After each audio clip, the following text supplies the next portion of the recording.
Monday morning. I've started out a little bit later today, just so the sun could come up a bit, because it was really frosty this morning.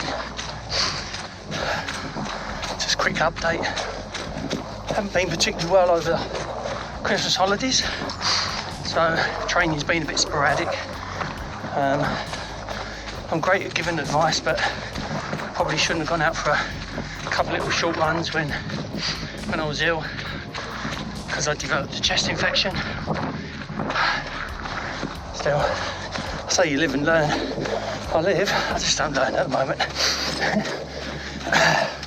The thing is, with the Christmas period and the New Year's period, you just want to get after it. I think this year it's got to be the year I come back and start getting myself organised. So let's talk goal setting.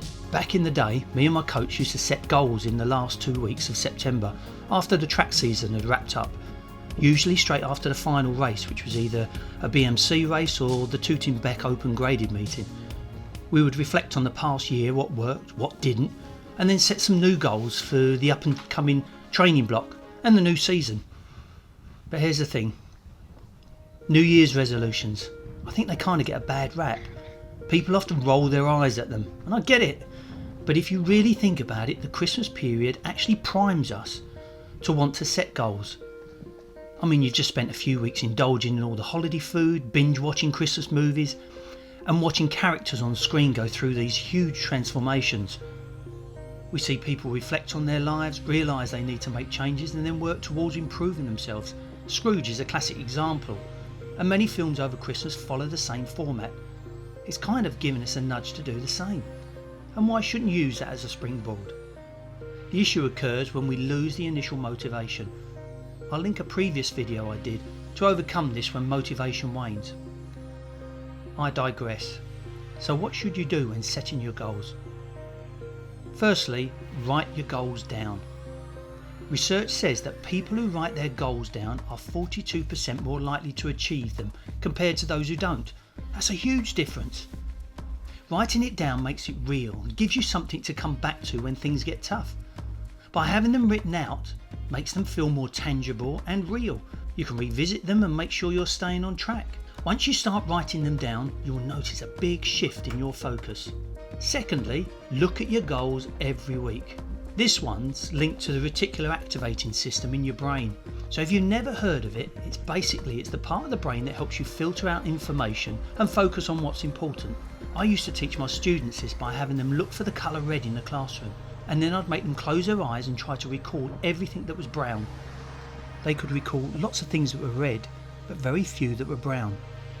The point was, when you focus on something, your brain starts to notice it everywhere. Same thing with your goals. Look at them regularly and your brain will start looking for opportunities to make them happen.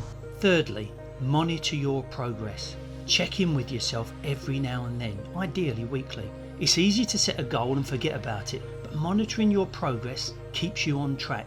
Whether it's through journaling, using an app, or just having a weekly check-in, make sure you're staying accountable yourself. I use my training diary to do this.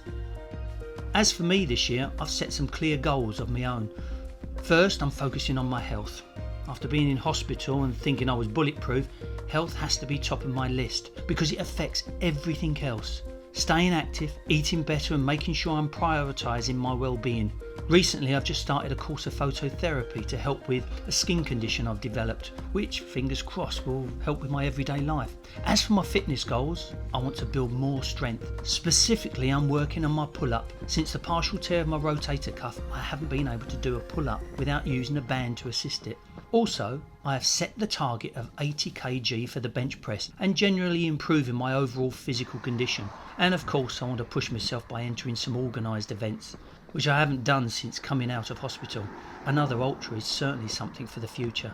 I also have a few ideas on challenges to test my hybrid training, something for future videos. I know it's a bit of a challenge, but that's what makes it exciting. So yeah, goal setting doesn't have to be a drag. It's about reflection, improvement, and finding new ways to challenge yourself. Whether it's now or later in the year, taking time to set goals is always a great move. What about you? Do you have any goals you're working on for 2025? Drop them in the comments.